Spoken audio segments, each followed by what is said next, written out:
Everybody, thank you guys so much for joining us today. My name is Meryl Miner, and I'm the Senior Manager for Youth and Inclusion at the International Republican Institute.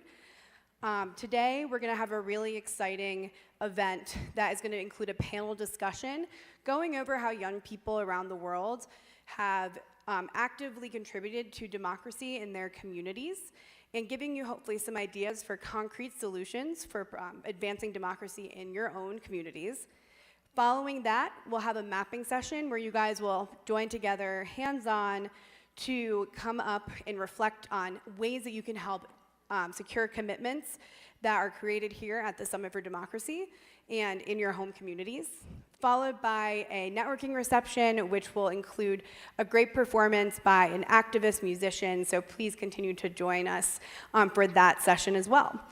It's now my sincere honor and pleasure to introduce Deborah Ulmer. She is the Regional Director for Latin America and the Caribbean at the National Democratic Institute, and most recently served as Freedom House's Director for Latin America and Chief of Party for USAID programs in the region. So with that, I'll hand it over to Deb. Thank you, Meryl.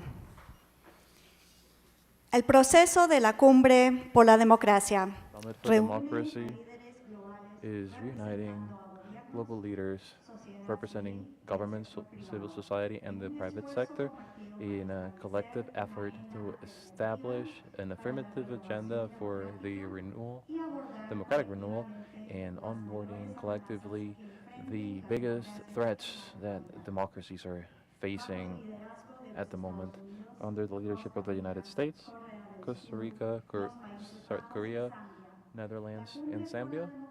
The Summit for Democracy this year, it broadens and digs deeper into the government commitments in order to take the place, the realization of the rights and freedoms that democracy offers.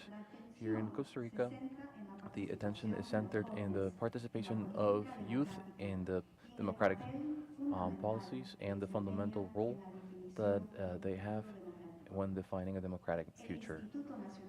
The IRI and the rest of the institutions that are co-hosting this event, including the International Republic Institute, the CIPE, and the World Movement for Democracy, are recognizing that youth in oral diversity are fundamental in order to promote democracy, for it to be prosperous, and to achieve equitative and just goals. Youth deserve our support when they're seeking to mobilize politically and to be activists in order to promote change. However, the exclusion of youth from political power and the influence in decision-making due to discrimination has resulted in a fractured relationship between the youth and institutions and processes that govern their lives. This discrimination stigmatizes all the youth, especially the ones with different identities and origins with negative stereotypes, and it facilitates its inclusion from political spaces, formal and informal. Additionally, the decision power and leadership it continues to be associated to older men. Young women and women with different identities and origins are facing different barriers in order to participate, and lack defenders and models, and also positions in political jobs and decision making. So there is a growing insatisfaction and distrust in government, including democratic institutions that are not yet corrupted. The report for the Economic Forum, it clearly states very distrust in youth, and found that 60% of the polled youth did not believe that their point of views mattered when creating policies. This finding is consistent in all regions and all genders and different age groups for young people.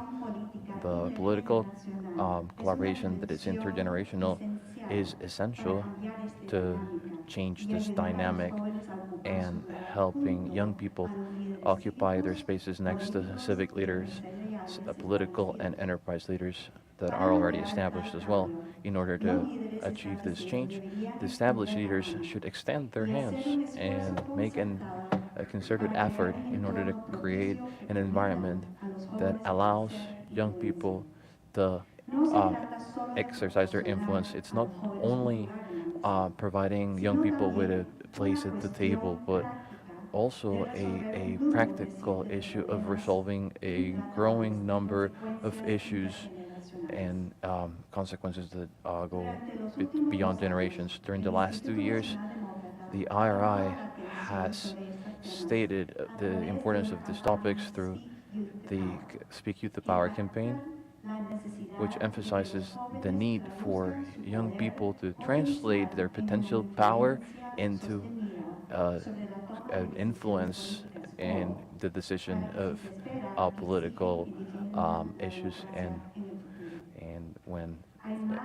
defining democracy in the future. And there's also million of young people between 15 and 24 years of age all throughout the world, and half of these are women with diverse experiences in life and political interests. So the generation of young people today is fighting to achieve the social and economic markers of the adult age, such as finishing school and becoming financially independent. But they're also facing global complex problems such as the climate crisis and the increasing polarization of politics. These barriers for young people are bigger than ever. However, young people are organizing themselves and finding new ways to challenge the status quo and demanding for accountability. The purpose of this forum is to support actively the political participation of youth all around the world, and it's very well represented by the delegation of 21 different countries that are joining us today, including Latin America, Argentina, Bolivia, Chile, Costa Rica, Cuba, Ecuador, El Salvador, Guatemala, Honduras, Jamaica, Mexico, Nicaragua, Panama, Peru, and the Dominican Republic and Venezuela. And we're also joined by representatives from Bosnia, Kenya, Montenegro, the Philippines, and Tunisia. Now I am pleased to present the Honorable Minister for Youth, Nayaribe.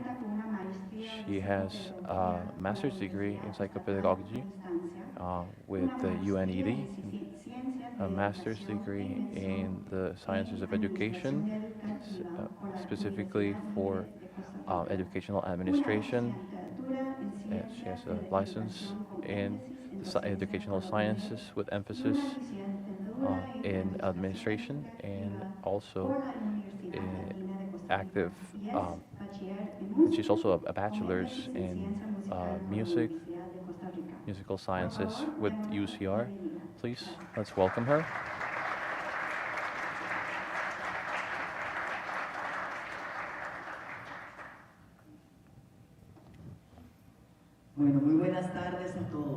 Good afternoon to everyone. It's an enormous pleasure and such a great thing to have you here, especially those deserving this honor, the youth. I am truly pleased to receive you here. This is your home. Costa Rica is home to all of you.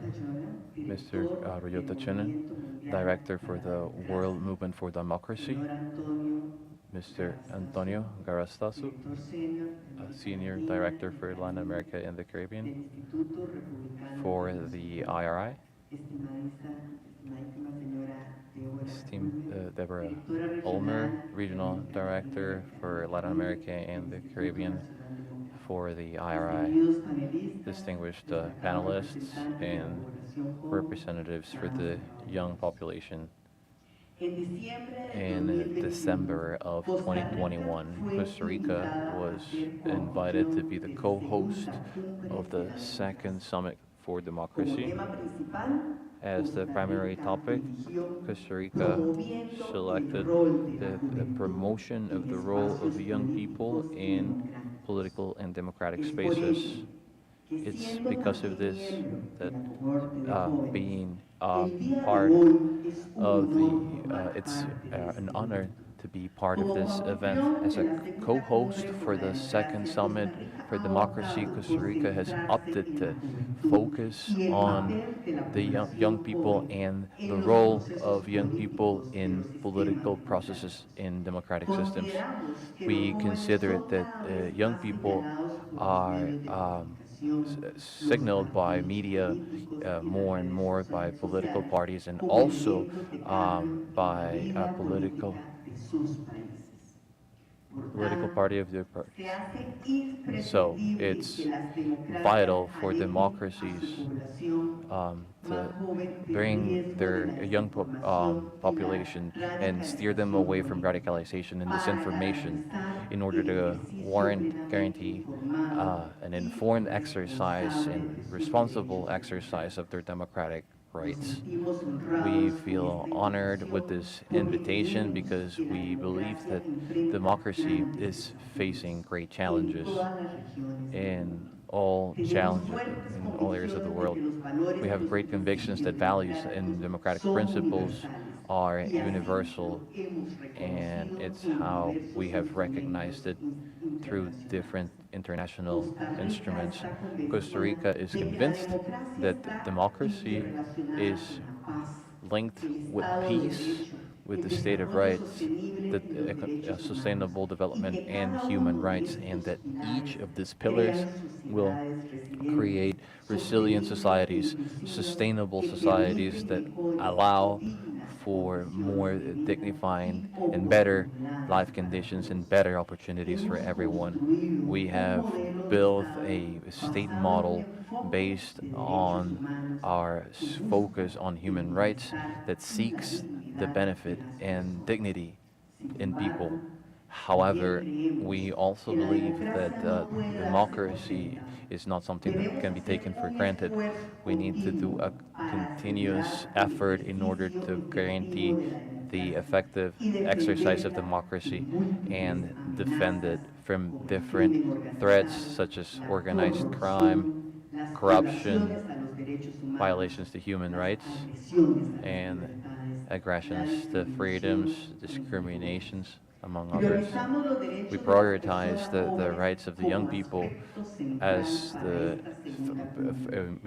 primary aspect for this summit because as the Ministry for Culture and Young People, that's the full name of the institution, Ministry for Culture and the Young People, we rule over political policies for young people, and just as laws 8261 states it, which is the general law for young people, we promote the participation of young people through instances that conform the national system for young people, which includes the consultative network for young people. So what is the objective of this network? The objective of the network, the consultative network for the young people, is to provide effective participation for young people in the country when formulating and implementing public policies that will affect them. I'd like to note that Latin America, like other regions in the world, is facing significant challenges when promoting democracy and inclusion, particularly related to the reduction of inequity and the promotion of a just society. In order to face these challenges, we need to focus on strengthening democratic institutions and the state of rights, fighting corruption, and building more resilient institutions that will respond to the necessities and aspirations of all citizens, including young people. Young people are primary actors in the social change process and cultural change process in each of our nations with their energy, with their creativity, and their commitment to build a more just society that is equal and democratic. Young people can and are developing a fundamental role in the promotion of a bigger participation of citizens when asking for accountability and, of course, for transparency. And the incentivization of young people's participation implies creating more spaces for participation and promoting leadership exercise within different institutions on national level, local level, community level, and throughout the region. Therefore, we need to create more opportunities for their participation, for their leadership in public policies and public life. So this is not only opening more spaces for young people in political parties and other organizations, but also investing in their education and training to empower them to take leadership roles in promoting their participation in the processes of decision making in all levels of society. This is why, from the Vice Ministry of Young People and the Council for the Young Person, we work promoting the participation of young people through uh, different training processes and educational processes that promote leadership in young people. And we also support the creation and follow-up of different regional councils for the young people, which are municipal instances that receive resources from our ministry, the Ministry for Young Person and Culture, for the generation of programs and projects that will benefit young people in general. This is why the articulation with municipalities is fundamental in order to guarantee that young people will contribute to the development of their own communities, giving them power to make decisions and timely accommodation of their ideals. Additionally, we have provided support when strengthening the mechanisms for participation with the National Assembly for the National Consultative Network for the Young Person is actually one of the spaces with the most relevance when promoting political participation in young people. From the institutionality, we provide them with counseling and with budget in order to guarantee the functionality of such spaces by taking advantage of the energy and creativity of young people in these spaces. With activities such as the summit, we are able to build a society that is more inclusive, more receptive, and more democratic, and that will satisfy better the needs of all citizens, independently of their background or circumstances. Thank you very much and welcome all of you to the summit.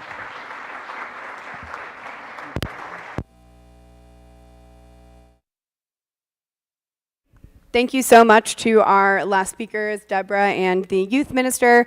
Those are great remarks to get us going and set us in the mood for a really exciting conversation. Before we enter our panel, we're excited to share with you a message from Ryota Jonin, who's the director of the World Movement for Democracy. As you probably have saw on the invitation, this event is kindly sponsored by the World Movement for Democracy, and it's a way for us to share with you a really amazing document that they put together over the last year called the What's Next for Youth and Democracy document and report. So Ryota can describe that a lot better than I can, so we're going to hand it over to him to provide some remarks right now.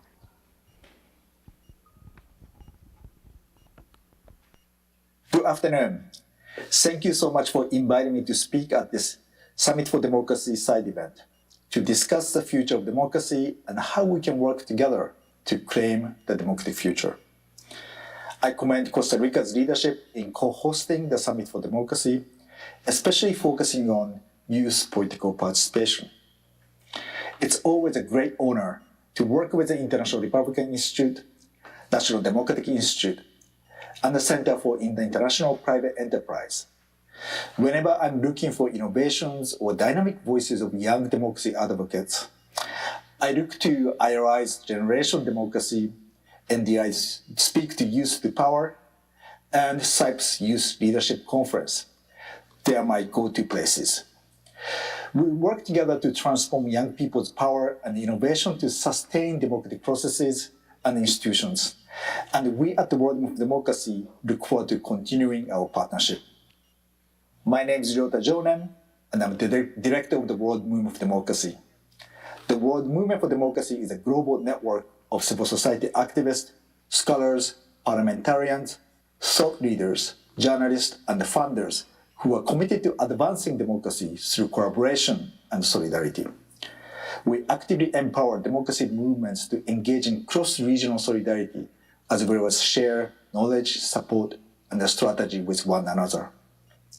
One particular area of our work is to empower next generation so that democracies around the world can continue to grow and innovate. Today, we are here to discuss how we can revitalize democracy and ask ourselves, what's next for democracy? It's been a difficult few years for democracies. We know that authoritarian forces are rising, civic space is closing, and disinformation is spreading. Despite these challenges, we must remember that democracy is not a destination, rather a constantly evolving process. I'm cautiously optimistic about the future of democracy. Many researches and analyses show that young people are disillusioned and they don't believe in democracy. It is true that young people are disillusioned about current political structure. They think, and I overall agree, that current political institutions do not reflect young people's needs or interests. But actually, young people deeply believe in importance of fundamental freedoms, while they may not call it democracy. They often use the space available to engage in political processes very creatively. My observation is that young people engage in democracy actively, but differently from previous generations. So, young people today are trying to define their own fight for democracy, just like previous generation did. To support young people articulating their vision for future of democracy, the World Movement launched a global initiative called What's Next? Working with partners, World Movement for Democracy held consultation in over 10 countries and engaged over 300 young people. Then we asked them, what's the future of democracy look like to them? These consultations told us many common challenges and obstacles, but they also share their values and goals for improving democracy. Based on the findings from consultative discussions, a youth declaration was created to serve as a framework on how young people can work in common cause to claim democratic space and democratic future. We found that young people share three key values: inclusivity, accountability, and social justice. These values must be a cornerstone of revitalizing democracy. The declaration also asks us to work hard to expand civic space for young people, build citizen-centric accountability system that help democracy deliver, and countering disinformation. Tactics and strategy to achieve these goals must be tailored to a local community, but we must learn from each other. We know that autocrats are learning from each other. They have effectively built a sophisticated network among themselves along with their enablers. Now, we must learn from each other and mobilize collective action. This is how we claim democratic future. I welcome you to join the World Movement Network of young activists and leaders to help us implement this What's Next Youth Declaration. Over the next year, we will be spotlighting young democracy champions that are pursuing innovative projects and initiatives to build democracy in their communities. We are highlighting their success stories using social media, videos, and other digital platforms to inspire more young people to participate in civic and political activism. I encourage you to take part in this campaign. You can help inspire more young people to claim a democratic future and learn from like-minded leaders dedicated to democratic renewal. To return the question, what's next for democracy? Young people like yourself are at the forefront of democratic change today. And today, you need to claim the space and get involved in politics and decision-making so you can own the process of deciding the future of democracy. We know the challenges are immense. But I also know that each generation must work to secure the promise of freedom, dignity, and equality for generations to come. I'm confident that we can work in common cause to ensure that more people around the world live in a freer and more democratic society. Thank you so much for this opportunity to share my thoughts, and let's work together.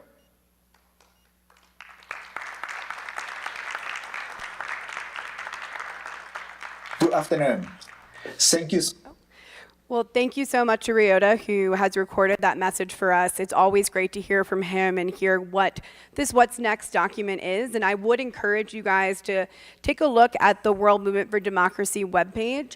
They have a lot of amazing opportunities for young people in the coming year in particular to spotlight your voice and spotlight the work you're doing around the world. So please do follow up there or email me if you have any questions. With that, I want to hand it over to our panel, and it will be moderated by Hermena Kaskenta, and she is the Senior Youth Collective Coordinator at Restless Development, who has been a really amazing help in a lot of the work that IRI, NDI, and CYPE have done around the Summit for Democracy over the last year. So really excited for her to lend her fantastic insight, particularly her insight as a young person in Costa Rica right now. So off to you. Hola, buenas tardes. Mi nombre es Jimena Cascante, como les acaban de mencionar. Para mí es realmente un honor recibirles y moderar esta And to conversación. moderate this conversation here in my country and in this Latin American region where this conversation about the future of democracy is so relevant, especially in this region. Vamos a empezar introduciendo a nuestros panelistas. Who is the founder and executive director of the International Institute of Debate, II Debate. With the aim of giving voice to the voiceless and most vulnerable groups, LES founded II Debate in 2013 to turn disengaged youth in rural and underserved areas into active citizens with a strong sense of identity and belonging to their local community. LES is an Ashoka Fellow, Obama Foundation leader, and is the chair of the advisory board of Drabzin Human Development in Jordan. We have Shelko Vuksha, who is a member of the presidency representing the youth of the Party of Democratic Action, SDA, a member of the Youth Commission of the House of Representatives of the Federation of Bosnia and Herzegovina, and youth delegate of the Congress of Local and Regional Authorities of the Council of Europe. He previously served as the president of the Youth Council of the Municipality of Centar and the president of the General Assembly of the Youth Council of the Canton of Sarajevo. In this role, he organized the first parliamentary session about youth in Sarajevo and successfully lobbied for the first ever strategy for youth in Sarajevo. And we have Rosa Maria Paya, who is a Cuban pro-democracy activist who has been a prominent civil society campaigner since 2009. She was part of the coordination team of the Christian Liberal Movement and has worked as a member of the redaction council of Somos Liberación, an MCL publication. She works to promote international solidarity with Cuba and seeks justice for her father, Osvaldo Paya, recipient of the European Parliament's prestigious Sharakov Prize and 5-time Nobel Peace Prize nominee, who was assassinated in 2012. She currently coordinates the international campaign Cuba Decide, Cuba Decides, that advocates for the Cuban government to hold a binding referendum in favor of free and fair elections. As we hear from our amazing panel today, I just want us all to keep a few things in mind, as these people are approve of. A democratic future is only possible with young people at the forefront of the democratic movement. The next generation envisions a democratic future that responds to the contemporary challenges to democracy, and is representative of diversity and has mechanisms for protecting human rights. The next generation of committed Democrats is striving for a democratic future that's underpinned, as we heard before, by the values of inclusivity, accountability, and social justice. To revitalize the future of democracy, young people are working to transform political spaces through the innovative use of arts, intersectional localized approaches, digital platforms, and technology. As we hear from the panel discussion, we will see 3 young leaders who have led the charge to ensure a more democratic futures in their community and countries. Thank you so much. And so with this, I will leave you with Elias for his 5 minutes. Thank you very much. Buenas tardes. Good evening. And in Tunisian, we say Taslema. So first, I have a question to our audience here. How many of you know where Tunisia is? Tunisia, not Indonesia. Okay, just few. Cool. And how many of you know Carthage and Rome from the history? Okay, so probably the same people. Anyway, so Carthage is the foundation of Hannibal and Rome before, and it was 3,000 years ago, and that's where Tunisia is. It's in North Africa. It's the last country in Africa, close by Europe, and that's why there is always this confusion whether we are European or African. There is always this debate happening. But in our opinion, we are African, we are citizens of the world, because we don't have a lot of difference between Tunisia or many other countries where we live the same challenges as young people, to find the right space and the right place to act, and also to find our voices heard in the public sphere, especially with politicians, to hear our issues and to know how to transform these issues into concrete solutions and adaptable, concrete actions that can happen from the governments. So basically, I work in a country where we've been living for almost 20 years, or even more than 20 years, but myself, as I was in 1988 born, so I was living for almost 20 years under a dictatorship where we cannot speak, we cannot criticize, we cannot act.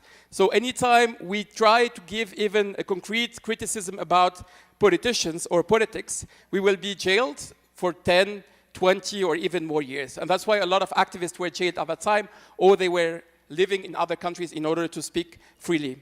In 2011, we have what we call the Arab Spring that happened in Tunisia in 2011. It was 14 January 2011. And still the debate is happening whether it's an uprising or it's other words that we say. But until today, we are fighting for only one thing, which is to find our freedom, the space, the equality, and also the respect in order to talk, and the democracy that can leave us the space in order to talk and to speak up our voices. So from my experience, I was in different organizations, especially international organizations, and unfortunately in Tunisia we don't have enough skills at that time to get to know what's democracy, how it works. So that's why we had the chance to work and to be trained on soft skills, on debating skills, and so on. And for me, debate is an essential thing in our life, because who from us didn't heard about 1960, where the first American debate happened between Nixon and Kennedy at that time, and where the American history changed into giving the space for everyone to hear what's the plans and what's the ideas of the presidents before they get elected. And that's why debates today in the US can shift everything into a concrete election before it happens. But unfortunately, in many countries, this debate doesn't happen. In our case, it was only 2 years ago that we started this kind of presidential debate. And that's why in 2013, we thought about creating the first institute in the world, because we don't have any institute that teaches debate as a concrete skills, in order to get to know how to get more self-esteem, how to get soft skills, how to get the space to talk, but not only to debate and to be different in a point of view, but more to think together about concrete actions and solutions. Maybe we can have different point of view, but we can find concrete solutions that can change even a small, tiny problem that we have in our local communities. And we started from there. We started from a concrete project that was called Café Talk at that time. Café Talk, it's a very simple idea that came from people, and it's not even our idea. It's our volunteers in the country. They thought about how we can engage people, especially young people, in a place where politics doesn't matter for them.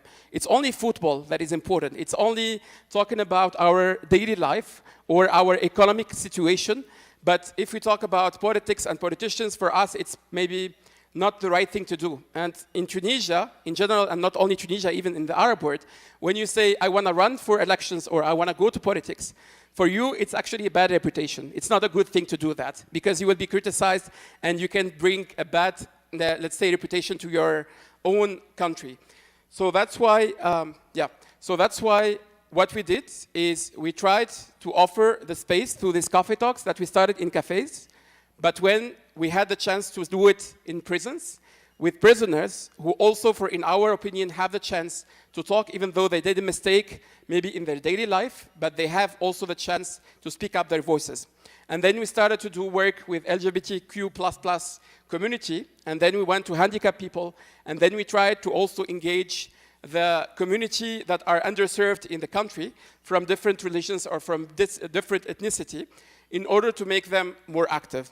After that, we started to do some simulations. For instance, we had election simulations in the schools where we thought that maybe if we integrate debate and also educating democracy in a very simple way by using games and by using simulation, maybe in this case, people will be interested by politics. And that's how a lot of young people from early age, and that's why we started to work even in primary schools, in middle schools, in high schools, to make people interested more into what's the meaning of politicians, how we can be in politics, how we can engage in political parties, and that's how a lot of people started to understand what's the concrete meaning of democracy.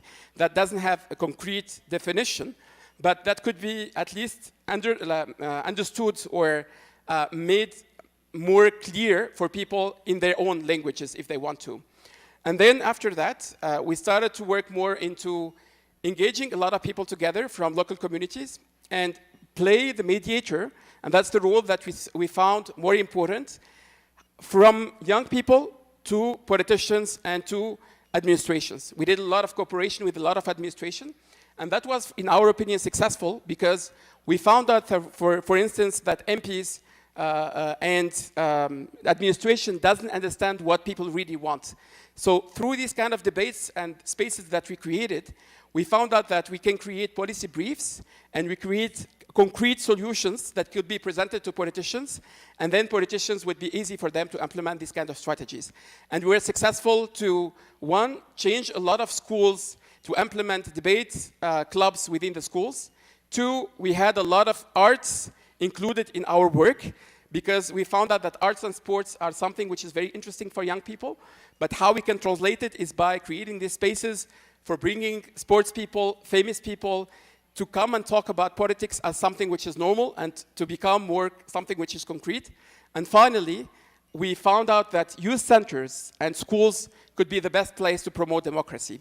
So through this overall this work, we found out that young people are still having their own voice to be heard, and they can be concretely active in the community if we let them to be active. Thank you so much.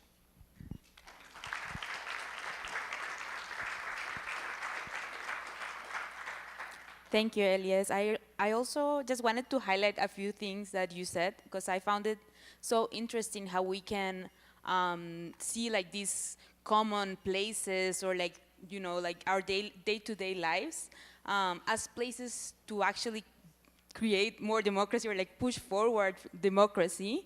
Because usually like we think of democracy as something that it's like far from like our common lives, our day-to-day lives. And the way that you are doing it, I think it really speaks to the factor of innovation and how young people have like all of these creative ideas then that otherwise wouldn't be out there because like II debate like really came as something really new. So I really found that so powerful to have these spaces as engaging for anyone really. Particularly I like the part about the spaces in prison, and I tied it back to actually I read something in the news this morning about how in a country in Central America, prisoners are being tortured and are being treated in a dehumanized way. So I found this so inspiring, like this kind of example of how to see all spaces around us as spaces that need a democratic and a human rights perspective. and that are spaces to push for democracy. So thank you so much for that. I will now give the floor to Rosa Maria for her intervention.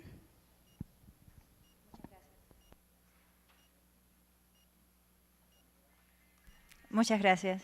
Muchas gracias. Muchas de las personas que estamos Thank you aquí. to the people who are here and a lot of the ones that are here. We've lived what is the defense of democracy in our countries. For me, it's a pleasure to accompany you this afternoon. I'm grateful for the invitation, also for your words, because at least in Cuba, and I think that in other places in Latin America, we saw the Arab Spring, and we saw it as like a light of hope, and a hope that in a way that was also frustrated in a way in our hearts and in some sense in the reality. We'll probably hear later on from Bosnia this invitation to speak about the young people and the defense of democracy in our region, and particularly I'm going to refer to the societies that are closed in our region, specifically young people in the three dictatorship of our region. And I think that they have been in the vanguard of this fight for democracy in the last few years. And because we have been confronting dictatorships and authoritarian leaderships, they have also been receiving in their own bodies the violence that comes from that.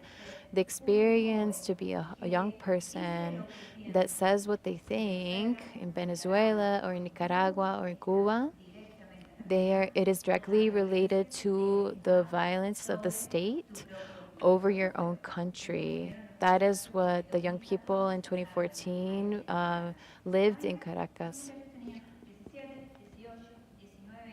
They were 19, 20 years, and the most of their lives, they had lived under a system that was no longer democratic.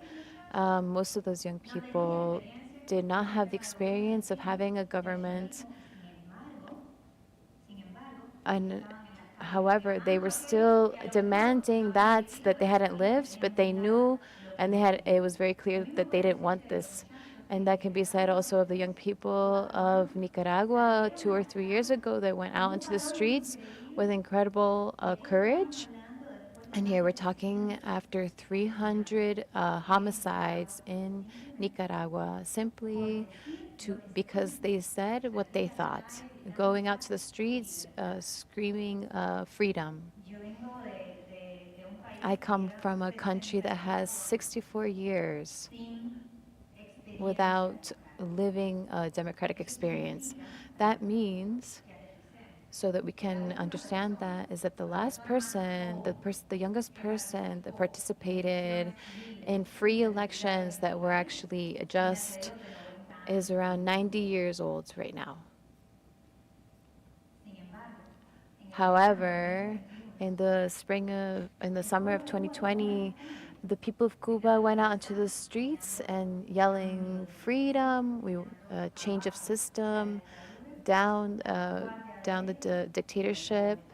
And the vanguard was young people of Cuba, young people who had never lived democracy, whose parents had never lived within a democracy, that don't have the experience of the exercise of the rights. And the experience of the rights is as simple as saying what we think, or being able to choose the place where we work, or it's as simple as being able to arrive to the place where you work and say that you're not in agreement with a certain type of policy, and know that the next day you can go back to work. That doesn't happen in my country. And within those conditions, those young people, and some not so young, were able, because in the last 2 years, the protests have continued in my country. Last year, there was more than 3,000 protests and they were able to continue to go out to look for what they don't have, assuming the risk, the largest risk, that in societies that are closed, and the case of totalitarianism in Cuba is the life. It's that people have lost their life in this process. So as we're talking, there's more than 1,000 political prisoners in Cuba. A lot of them are young. Some are arrested because they shared a post on Facebook.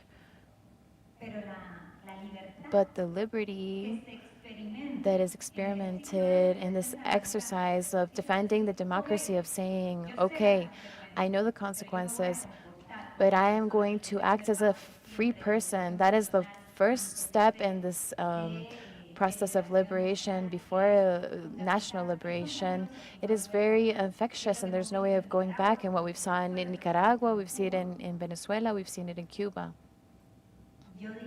I would say that it's not necessary in those different areas of our region where the experience is different, where there's a lot of imperfections and difficulties, but there is a experience in democracy. We're seeing the same behavior. We worry a lot when we see the statistics, and we see that last year, for example, around 40% of the population, young population in our region, that is one of the youngest regions of the world, they decided to not prefer the democracy as a system of governance. And partially, that is the reality that as this network of young people for democracy, we want to change that. That is the reality that each of us from different countries of this region, we want to intervene. This network of young people for democracy was born as a network for young people for democracy within Cuba. And now it's in all of the regions because the reality of Cuba is repeated in Venezuela right now. The reality of Cuba is repeated in Nicaragua in these moments. And it's not repeated because we want it that way. And I know that we only have 5 minutes, so I'm going to try to finish. And in the answering questions, we can continue talking about this topic. But what we've realized is in this network, and we've realized this in a lot of different areas of this region, what happens is that what happens when we're assimilating this to take action, the dictatorships of this region are also very coordinated. And we see that young people in Nicaragua are denouncing that there's in the centers of torture, the directors speak with a Cuban accent, or we see how Venezuelans are denouncing that the intelligence in Venezuela is in the hands of the intelligence of Cuba. This is the reality that we're living, and even though young people, and especially young people of these three countries, more young people in this regional sense are realizing this. This is a reality that needs support of the people that are taking decisions. Our region, unfortunately, are not primarily young people. We're coming from the Ibero-American Summit. We had 3 assassins sitting there, or the representative of 3 assassins next to all of the other people in the summit. That is the sort of reality that we have to change. From this network, and also from the youth that needs to wake up in our region. So we're going to continue combating this. But hopefully that this Summit for the Democracy will work to be able to call attention to those places that are not democracies and should not be treated as democracies.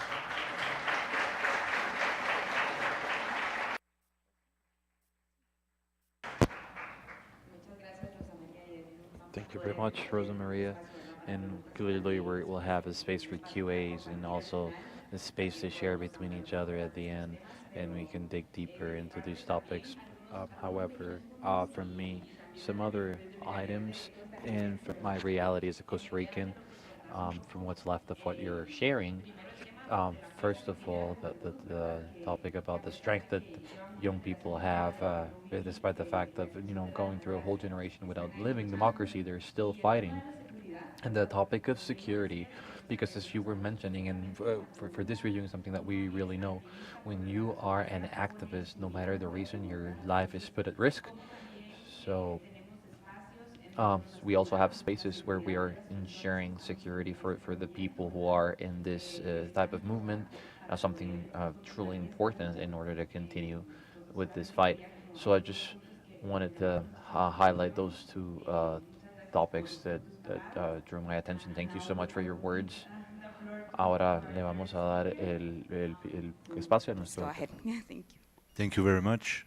My name is Željko Šafezic. I come from Bosnia and Herzegovina. And foremost, I would like to thank the World Movement for Democracy, RRI, NDI, for inviting me and every one of you here that came to listen to these amazing speakers. I am not such a man. I'm not such a great man as the two of my previous speakers here, but I am somebody who's lived and was brought up in a post-war country. That is something that here maybe it's far away, but it's closer than any of you think. It's just a keg of gunpowder waiting to explode. That's the actual threat of authorities inside communist countries and dictatorships. When my country wanted to break away from a greater Soviet-styled country, we weren't allowed to do it by choice. We weren't allowed to do it through expressing our votes. It ended up being done through genocide, war, and my country holds the title of the country where ethnic cleansing was invented. There were atrocities committed there that haven't been seen even in Nazi Germany, and that's a verdict from the International War Crimes Tribunal.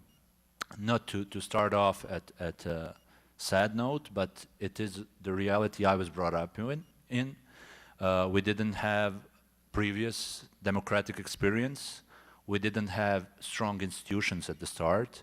The only thing we did have was the wish for a better future, but nobody to enforce it, because the young people there that fought for democracy were either dead, wounded, or heavily traumatized by the experience. Why am I starting with this? Is that the people of my generation didn't have a role model inside Bosnia and Herzegovina, but we did have our friends in the international community, in the United States of America, in the European Union, in developing democracies all across the world. And I'm proud to stand before you today speaking in this place in Costa Rica, and the only previous association I had to these lands, the American continents, was my sister leaving for the Americas at the start of the aggression on Bosnia and Herzegovina. So, in all of that conundrum of being born and raised in such a place with different ethnic backgrounds in a complicated system, we have 14 constitutions, so 455 ministers approximately, and several presidents. It sounded impossible to develop any permanent solution. So when I went to law school, I was hoping to help found the system, because you're taught that the system should work, that law should work, that we should create permanent solution, because philosophically looking at it, law is codifying the basic human relation between a social contract between two human beings. That's what I wanted to accomplish through NGOs, such as the European Law Students Association, such as the Youth Council. And we did it for a while. We started to push through. But then I saw something that was truly concerning, and that was the remains of authoritarian regimes that were still inside politics. And I can freely say that any country that's been inside the clutches of totalitarianism faces those issues. The small-time politicians that rose to power and got the chance to play the big marshal that they never could in the past regime. So, considering that, I saw an option that started to appear for a while, and that's killing the need of a young person to participate in decision-making. And how did they do that? They first started to pollute the political scene. It happened in our cases, like every young politician was either named through different medias or promoted in a worse context through different social channels and so on. Then they start to say that partisan activity or political activity in general is bad for you. You're too young to do this, you're too young to do that, stay in your lane, don't come inside. You can plant trees, you can grow flowers, and so that's what they expect from the youth of today. So seeing that, I said, no, I'm going to join a political party, not only to hold office, but to actually help show people that it could be done. You had a comfortable lifestyle inside the civil society organization, being an associate, maybe some kind of activist, but you didn't have real power. But as they say in Spider-Man, real power comes with real responsibility. So as I ventured inside the political arena, I was faced not only with the expectations of my peers, but as well as wants towards a better future. So we held that parliamentary session. I used my connections with the new political party I joined. I used my connections and dialogue with the others. But the most important aspect I learned was compromise. You have to compromise if you really want democratic values achieved. If that means me not being a speaker at certain events, then it's okay. Because democracy in itself isn't creating solutions that you can use, and only you. Democracy is creating permanent solutions towards a better future. And I'll end on a quote that's very dear and very close to my heart that was said by the first president of my country, and he was a political prisoner in the communist era.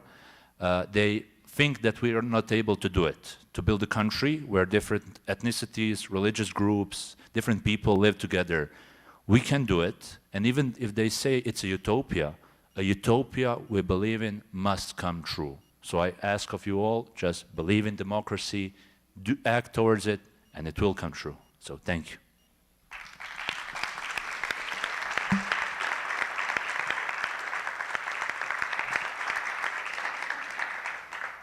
And thank you so much, Željko, for sharing your experience. I think I really like about this example that you give us, how important it is for young people to actually get to decision-making places, because we hold the people accountable. We hold the governments accountable for their actions. And this last part that you were speaking about, I think it's so important, as you were mentioning, that it's not about one person, right? It's about a whole country or a whole region, etc., a whole world. And this is something that I think sometimes is very hard to change in like adult-centric minds, that sometimes they don't need to be the ones who are the protagonists of the things, right? There's space for all of us to share that space. So I really wanted to just highlight as well this part about accountability, which is so important in a democratic society, yes. And also to make sure that young people have access to information, have access to all of these spaces as well. So thank you so much for your participation. And we're gonna start the part about Q&A. We're gonna start the Q&A section now. I'm gonna give you the first question, and feel free, like either of you who would like to answer, and then we'll take it to the public to see who else has a question. So I'd like to know more, like in your own experience, within your movements, in your countries, and this is from my own personal background. I'd like to know, how do you engage like diverse youth from different identities in this democratic movement? Like how do you do this work that it's so important as well in our societies? So either of you would like to share your thoughts? Thanks. I think it's speaking their language. Because sometimes when someone is talking and trying to attract people, they speak the language that young people doesn't understand. So basically, everyone wants to explore himself, develop his own community, and see a better place where he's living in. So if the message is clear, and it's not about persons, here I'm talking about politicians, it's not about the egocentrism, unity, it's about bringing people together, thinking together, co-creating this together, talking about innovation, as you said, then people will come. And if it's about giving them, in order of skills, opportunities, and so on, people will come. So that's how we can bring people together. And the second thing is to offer a diverse space, because we tend to see spaces which are only for young people, or only for old people, or only for experienced people. It's actually better to bring people together, because sharing is caring, and sharing is bringing the experience together to co-design something which is quite nice and that we never thought about. And that's how innovation can come. Yeah. Yo creo que, irónicamente, That ironically, those of us who have the purpose of democracy or freedoms, fundamental human rights, especially in situations in places where these are absent or where they are under permanent threat, the inclusion is a little bit easier because we have a priority that everybody shares. And for example, this has been our experience with the Cuba Decide initiative. Basically, the invitation is for everyone, no matter what your motivation is, as long as we share a purpose, and that purpose is to live under a democratic system, because under a democratic system, the religious leader can go to Congress, and also the LGBTQ activists will be able to, and also teachers and civil society will be able to go, and the opposition will be able to go as well. And we've found that this space of, where a unique objective is shared and where people can work towards this unique objective ends up being a place for encountering each other, a place where two people who wouldn't imagine who would be able to share a beer end up being friends and establishing solidarity connections and caring about one another. Gracias. La primera palabra. Sacrifice. We engage different groups through sacrifice. On a personal level, it's something that's required of any person who wants to speak for a collective. You have to give up parts of yourself, parts of your own personal opinion, parts of liking something or not liking something. If you're representing a collective, especially a collective like the collective of young people of a certain country, municipality, region, then you have to make compromises and give up certain views. So in Bosnia, it's especially difficult because we have three ethnic groups that are really not into each other, let's put it that way, that waged war, which ended in the atrocities that I mentioned. So what we did was trying to find those underlying common issues. So whether you're disabled or you're a minority in the ethnic sense or in any other sense, you still need good education, you still need access to public funds and accountability of the governments. You still want to know, want to say, and want to act in a society. So when you're willing to compromise, when you're willing to hear everyone out, spend countless days listening to problems, then you can find the common ground. And when the common ground is achieved, then you have to push for it.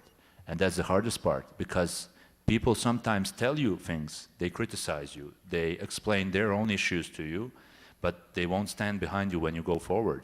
But does it matter? If you're working towards a bigger solution, then sometimes you have to walk alone. But when you walk the path, others will follow.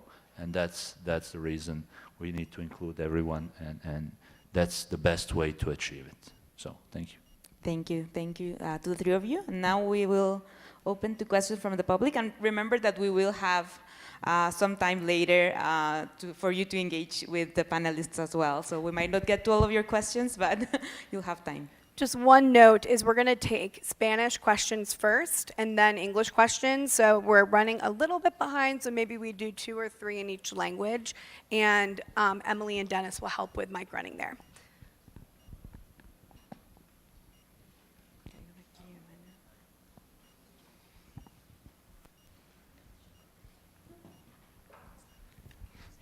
Hola, muchas gracias Thank por su... you so much for your words. My name is Julieta. I'm from Argentina.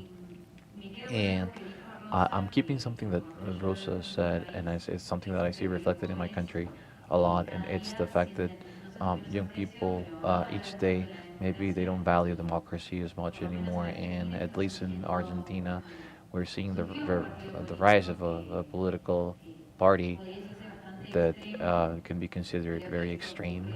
And I think this is something that is happening because specifically because traditional political parties don't represent the young people, and this reflect the unhappiness. And this political parties, these outsiders, they don't defend democracy such as we do, and sometimes I think they put it in a sort of state of check. It's not something that I'm only seeing in Argentina. I'm seeing this repeated in other countries. So I wanted to ask you, in what sense should we promote or change the mindset of the young people who follow these extreme political parties, to make them understand that these extreme ends are not the solution to our problems, and that the solution to our problems as young people has to be from within the democratic system. Thank you.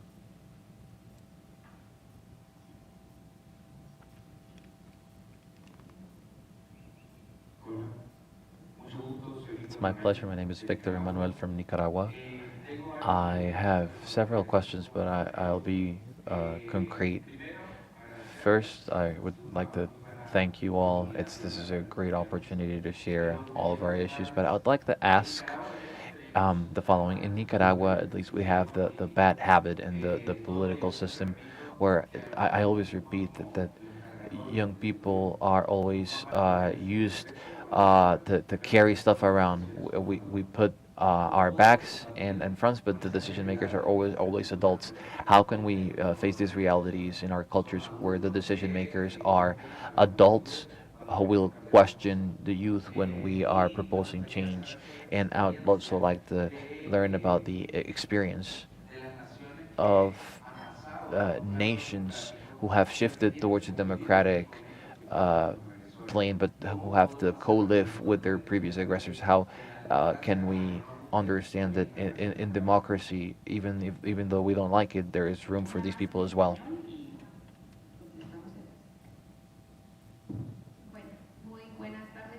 Good afternoon to each of you and to the panelists.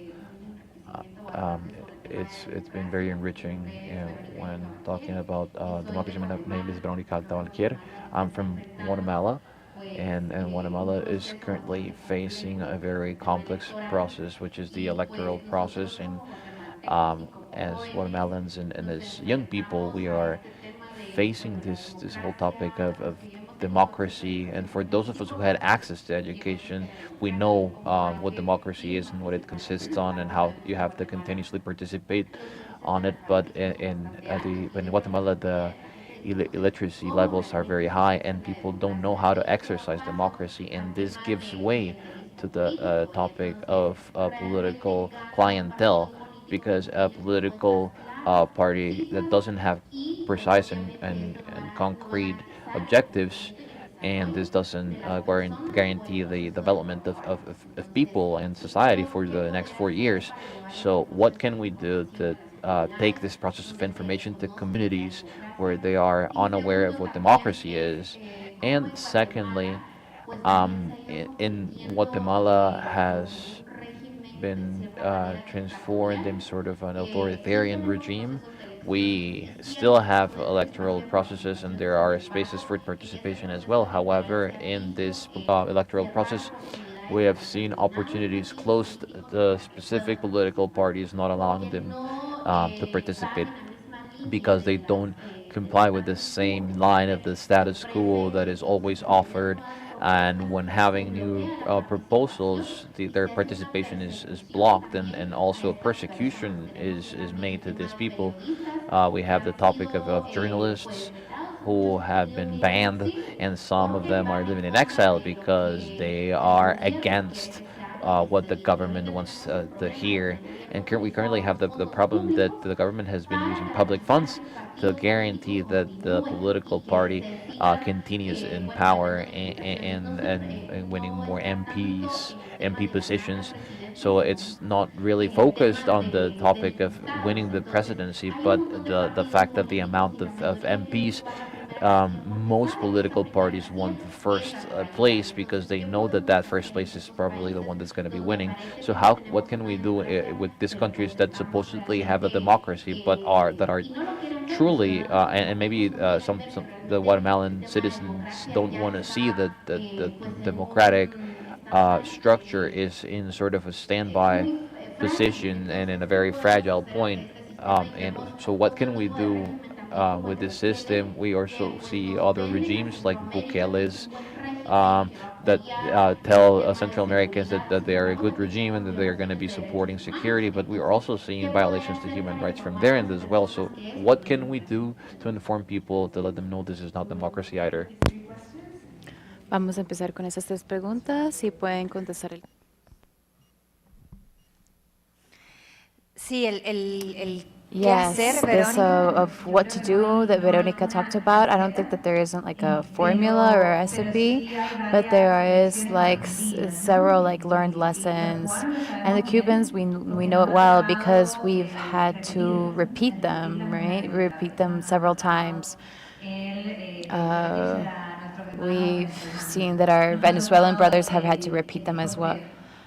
And then see what happens in Nicaragua twice with this return to authoritarian regimes and dictatorships. Sometimes even though there is always corruption and there's always fraud, sometimes with the participation of the society that is tricked again by these dictators. And I think that what you're seeing this problem, and what you have to do is narrate it. You have to say it once, time again and again. Yes, the citizens don't want to understand. It's possible, but sometimes we have to explain it again.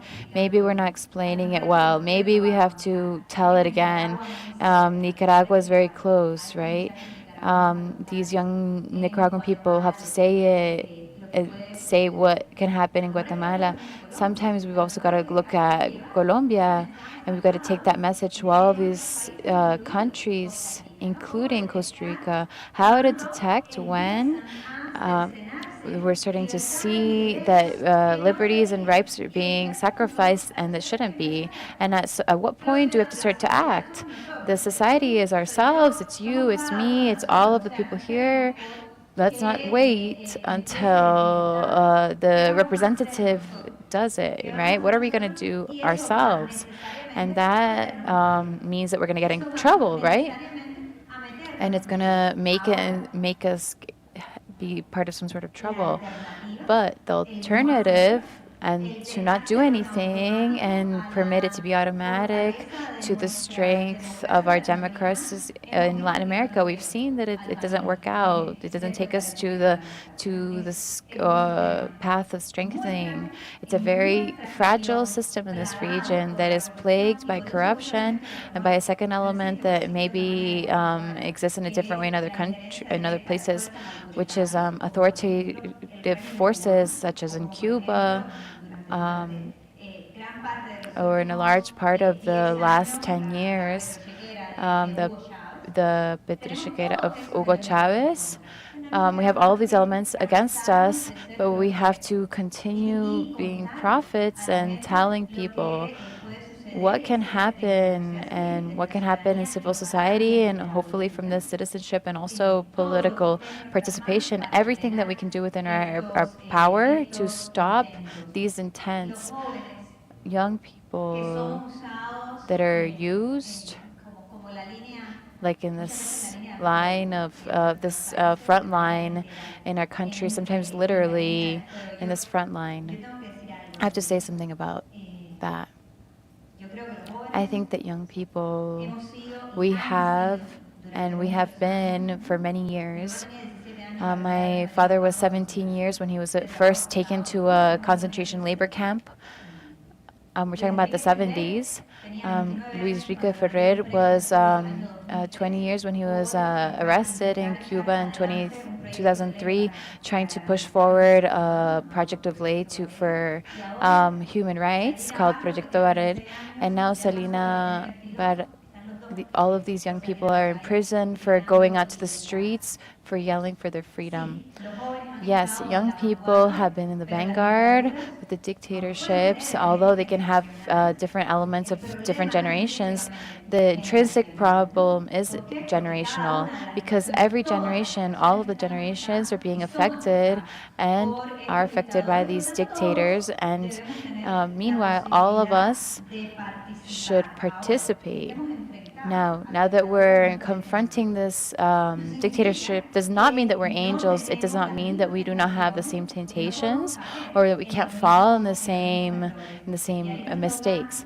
And that's why we have to also fight with our own demons and go forward with processes that are necessarily requiring sort of coordination, a collective coordination, but cannot lose sight of what is most important, and that is the liberation. And the most important is to guarantee human rights, and hopefully we can do it all together. But if not, we're going to start doing it, and people will start adding on the way. Julius, yes, the radicals are sexy. Yes, they've always been. It's not a new problem, but we're seeing that it's a resurgence right now. Communism captured many people and has more than 100,000 victims and dead people, and there's still people that defend it. I think that, again, there isn't a recipe, but those that we defend these universal values and defend universal rights, we should once in a while have maybe like the humility to say, look, there's a very wide platform, there's a whole arch of democracy with which I don't maybe share most of those things, but I share the fundamental. And that is from the right to the left and in the center. And turning this of human rights and the defense of democracy and the defense of our rights in a common value and a moral imperative. And as the radicals are making moral imperative things that are not. And we have something that is real, which is the defense of life and liberty and rights. That is. And that is where it is in the the letter of universal rights. And we're young people and we're here. Let's do it. Let's also make it sexy.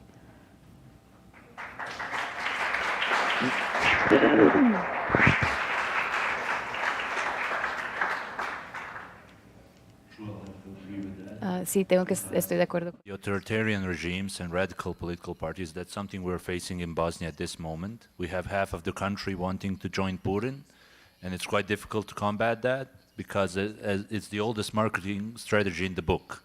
You create a problem, build it up, and then you wage war against the problem. Hitler called it Lebensraum.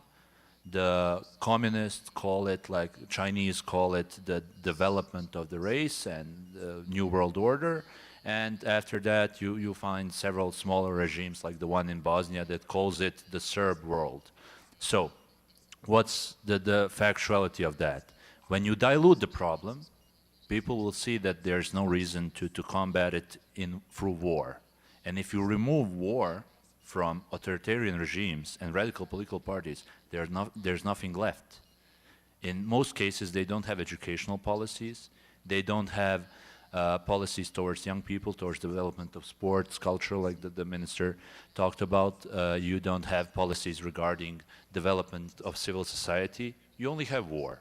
So we'll get armed, we'll go in, crash the place, and then after that, who knows what will happen. And that's how you combat it. You start by diluting that problem, which is in most cases quite ridiculous. It's the blame game. Like, I'm not the one, let's say 50 years in power, I'm not the one that brought bad economy to my country. No, it was that other guy. You never see him, but he's there, you know?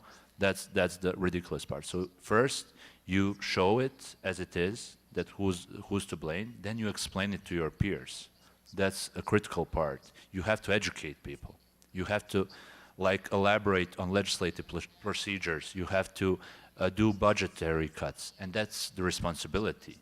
Because when waging war against, and let's use that term, let's make it sexy, as you said, like when waging wars against such regimes and such authorities, you don't do it through arms, you do it through debates, like Elias did, you do it through advocacy, public speaking, the combat towards a higher cause, as Senator McCain once says, and to put it simply, you do it, as Sun Tzu said, by beating the enemy without going into battle.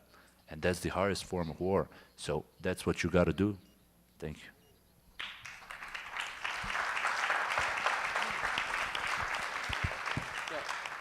So first, I want to start with what I started with earlier. It's like we have the same problems everywhere. Because what you are talking about, Nicaragua, about Cuba, and so on, it's also happening in the North African part. It's also happening in Africa. It's also happening in many countries in Europe as well right now. And to answer some of the questions, now, if we see the tendency of the left, and that's happening in Europe. It started in Europe, and then in North Africa, and then Latin America with Brazil and so on. So we see that it's all about what people are talking to us, like their speech and their message is actually touching us as individuals to change our life. So that's why we say, okay, maybe that's a good idea. Let's go for it. So we are always trying a new tendency, and then after we elect someone, we see, well, that's not a good decision. So let's shift somewhere else. So I'm talking from a country where in 2011, after the uprising, from 23 years of dictatorship, we elected the left party of Islamic Party. And then realized after 4 years that's not a good idea because they brought us a lot of terrorism. More than 8,000 people joined ISIS at that time from Tunisia and so on and so forth. So we said, okay, let's go to the right side, to the left side, sorry. To the right side. So we elected a new government that was so messy, he didn't do much, they didn't have the experience and so on. And now we are in the central part where we elected someone who doesn't have any experience in politics, but who is pure, not corrupted. And he did more mess in the country where we don't have any more freedom. We have a lot of journalists who are going to jail and many other things. So it's all about choosing the right person, but do we know who is the right person? That's one. And are we educated to know how we can educate the next generation from a perspective of a country where the rate of literacy, you talked about it earlier, in Tunisia before 2019 it was 8%, now it's more than 20%. So it's even more and more in the 21st century where it's supposed to be better because we have technology and so on, but it's actually getting worse because we are not focusing on the roots, which are young people, which are primary school, where we should teach them about politics, how politicians should work, what's the role, what's their role in the society and so on. But we focus more on, okay, let's change our economy, let's change our system, let's change our budget, let's see how we can raise your salaries and these kind of things. So I think that's mainly the issue. And also talking about political party doesn't have a strategy. I think that's also one of the main issues because we don't have any accountability. Because if a political party is elected, after they promised us thousands of promises, who are making them accountable for what they promised and who are monitoring what they promised to achieve it? Unfortunately, no one, because we say, okay, let's follow the routes and let's see what's going on, and then we follow. So I think in a country where we think that democracy is the best case, but we don't know that democracy is not, in the US it took a lot of years. In France, it took more than 100 years to establish a concrete democracy. Democracy is not the same as in many countries as we feel that the results will come right now, but actually results take time. So I think we should adapt the democratic process into the country and see how much it can be evaluated, but also we try to be more accountable for the people and for the politicians in order to change things in the concretely in the roots, in the municipality level, in the community level, but also on the country level. I think that's how we should act in the future.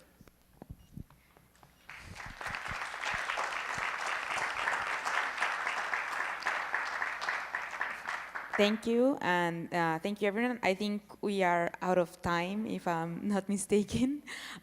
So I do tell everyone, like, please, in the networking part, go to the panelists and talk to them. I'm sure they're eager to like hear from all of you.